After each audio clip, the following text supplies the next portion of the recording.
do for the first time in forever, the show that aims to fill the gaps in all of our watch lists. Last week we took a revolutionary trip to the stars as I spoke about Stanley Kubrick's pioneering 2001 A Space Odyssey, and if you haven't seen that video yet, you can check it out by clicking the link in the description below. But this week we switch up science fiction for a genre much darker and far more disturbing. So grab your holy water, recite the Lord's Prayer, and get ready for a film considered to be the scariest of all time. This is The Exorcist. Wait a second. I am going to be talking about spoilers for this film, so consider this your warning now. If you're the devil, why not make the straps disappear? That's much too vulgar a display of power, Caris.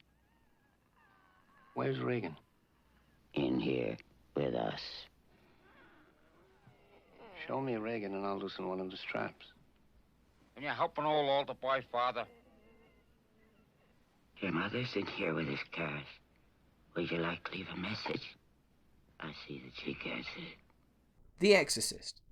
When it was released in the States in the later months of 1973, horror had soon found a new master. Protests from across the world were terrified of the film's existence, let alone the content. Linda Blair, who was only a child at the time, was being sent death threats from religious zealots claiming the film was glorifying Satan.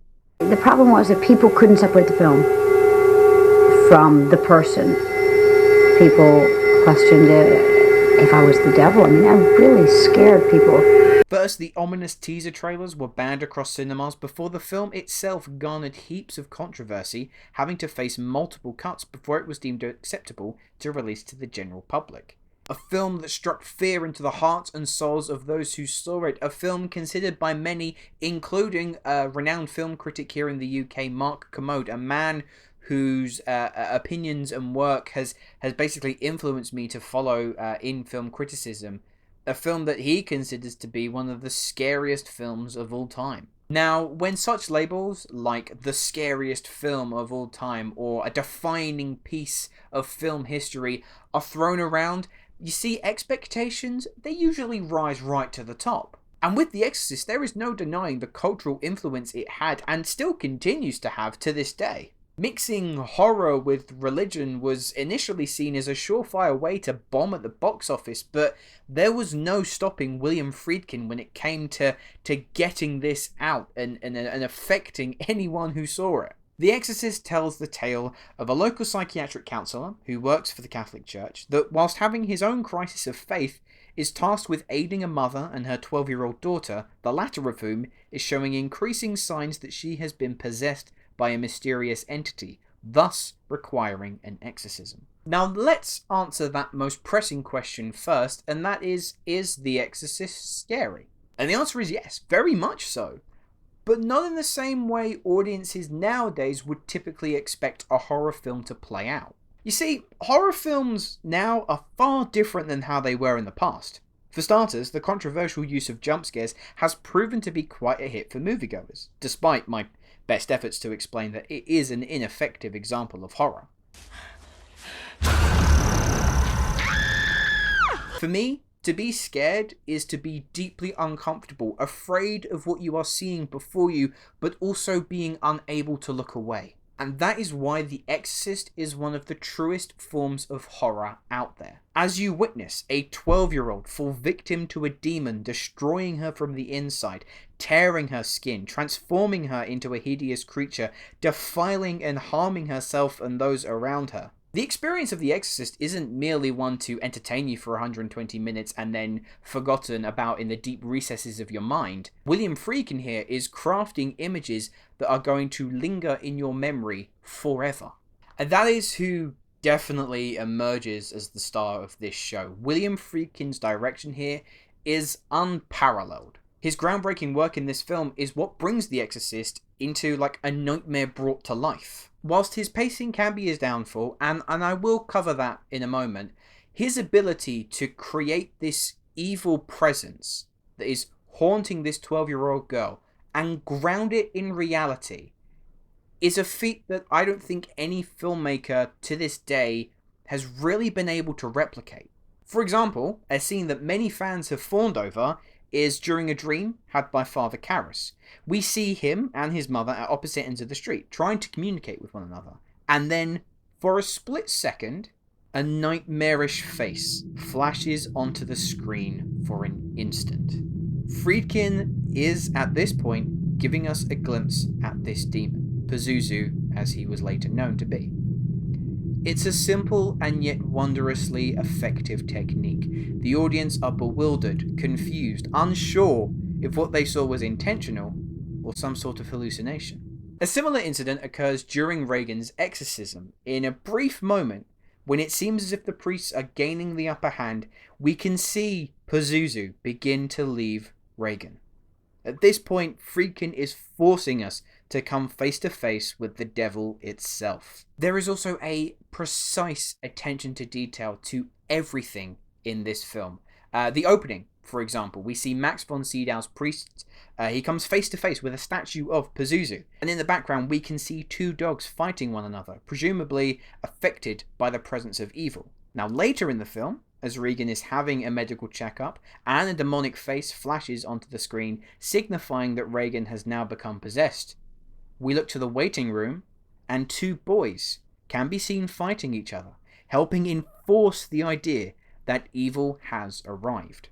Now, it should go without saying that for some people, this is just going to be too intense. Depending on your own beliefs and your own personal preferences, scenes in which Regan violently masturbates with a crucifix, psychologically abuses her mother, spouts the foulest of obscenities, and her head rotating 360 degrees, it's clearly not going to be everyone's cup of tea. But in amongst the horror is perhaps the most touching aspect of the film, the bond between mother and daughter. The relationship between Chris and Regan is the beating soul of this film. It's why we spend a considerable amount of time with them, noting their day-to-day lives before the proverbial shit hits the fan. It's to get us to understand this almost inseparable bond between the two, which makes it all the more heartbreaking as Chris witnesses her daughter slip away and the demon take control. Linda Blair gives one of the most extraordinary performances I think I've ever seen from a child actor. The physicality that she brings to this role and how she's able to create such an intimidating presence when applied with the staggering makeup effects is a sheer miracle. Speaking of mind-blowing use of makeup, the work the team did to transform Regan is incredible. But completely unbeknownst to me, until writing my notes for this video, is that Max von Sydow was actually a middle-aged man when filming this, and the makeup team worked wonders to convincingly transform him into an older gentleman. It's that seamless that it never once crossed my mind when watching the film. Ellen Burstyn does a really good job as the mother, Chris, as does Jason Miller as Father Karras. Both of them actually earned an Oscar nomination each for their role, as did Linda Blair. I'm not sure who else was in contention for that supporting actress award, but I can tell you now, my money would have been completely behind Linda Blair. The only character that I could have done without, and that does bring me on to my negatives with the film, is the detective played by Lee J. Cobb. Now, Cobb is a brilliant actor, and I spoke about his work in 12 Angry Men a couple of weeks ago on this very series. The storyline he's involved with, I just think it ate up unnecessary time. I don't believe that it added anything to the movie, aside from a mystery as to whether Regan killed Burke, a mystery we all knew the answer to anyway. And that brings me back to the pacing. Now, The Exorcist is a little over 2 hours long, and it takes over half of the film before the concept of exorcism is even discussed. Now, I'm all for build-up and slow burns, because if you're showing Regan at her most extreme near enough from the get-go, the question is, where do you go from there? See, the build wasn't the issue. It was the unnecessary filler. There were too many times where scenes just dragged on for too long, and the medical experiments on Regan, whilst effective in demonstrating how reliant we as a society are now dependent on science finding all the answers and never accepting anything else as fact, those scenes...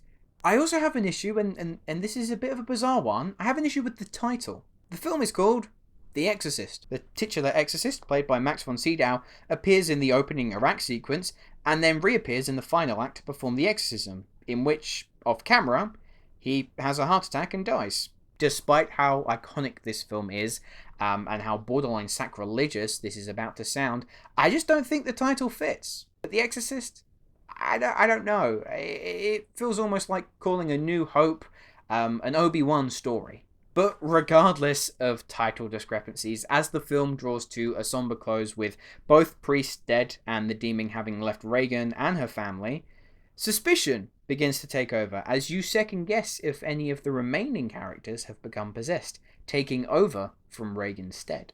If you're a horror junkie and you haven't yet seen The Exorcist, I strongly urge you to check it out. Its presentation of horror changed the filmmaking landscape forever, and in almost 50 years since its release, it still continues to terrify those who see it. It suffers from some pacing issues and a poorly chosen title in my opinion, but the sensational performances and the excellent direction from Friedkin make this a remarkable movie. So, after watching The Exorcist for the first time in forever, I can safely say that it is worth it. Anyway guys, those are my thoughts on that film. Let me know, have you seen The Exorcist? And if you have, what did you think of it? Also, are there any films on your watch list that you are still yet to get round to seeing? Just to give you a quick update on the status of this channel, it's going to be a pretty big week coming very soon. We have the release of Christopher Nolan's Tenet to look forward to, so you can expect a review from that when I get round to seeing it. You can also look forward to a Christopher Nolan edition of Ranked, where I'll be taking every Christopher Nolan film and ranking them from my least favourite to my all-time fave. And keep your eyes peeled, because I am looking to make a Christopher Nolan fan edit. I did a similar one with Star Wars back when I came back on the channel, and I'm really looking forward to making a Christopher Nolan themed one.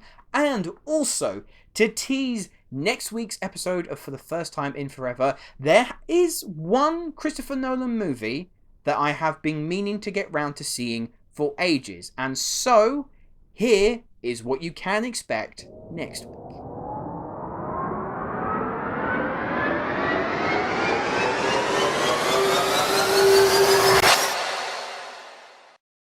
Thanks for watching. If you have enjoyed this video and you'd like to see more, please make sure that you click that like button and subscribe to the channel if you haven't already. All the links to my social media accounts, my Facebook, Twitter, Instagram and my letterbox are all in the description below. And if you haven't liked the video, what are you still doing here?